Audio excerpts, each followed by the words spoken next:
మోసం ఆయన నైజం, అబద్ధపు ప్రచారం, మీడియా మాటున వంచన ఇవే చంద్రబాబు అస్త్రాలు. గెలిచాక ప్రజలను వంచడం ఆయన నైజం. ప్రజలను నమ్మించడం, ఆ తరువాత మాట తప్పి మోసం చేయడం ఇదే చంద్రబాబు ట్రాక్ రికార్డ్. 25 ఏళ్ల క్రితమే చంద్రబాబు 1 కోటి ఉద్యోగాలు ఇస్తామని 1999లో హామీ ఇచ్చారు. పోనీ చేశారా? ఉద్యోగాలు ఇచ్చారా? లేదు.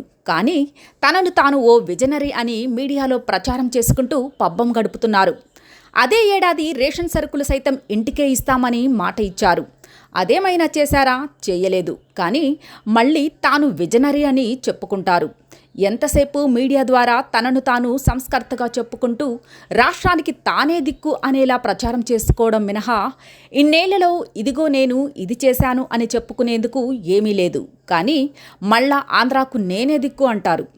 పెన్షన్లు, ఇతర అంశాల్లో ప్రజలను ఇబ్బంది పెట్టడమే కాకుండా దాన్ని మళ్ళీ ఎదురు జగన్మోహన్ రెడ్డి మీదకు నెట్టేయడం, ల్యాండ్ టైటిలింగ్ యాక్టు పేరిట ప్రజల భూములు లాక్కుంటున్నారంటూ అబద్ధపు ప్రచారం చేయడం ద్వారా ప్రజలను నమ్మించి లబ్ధి పొందడానికి చంద్రబాబు వేస్తున్న ఎత్తులు అన్నీ ఇన్ని కావు. కానీ విఘ్నులైన ప్రజలు మాత్రం తమకు ఎవరేమిటన్నది తెలుసని, ఎన్నికల సమయంలో ఓటుతో సమాధానం చెబుతామని అంటున్నారు.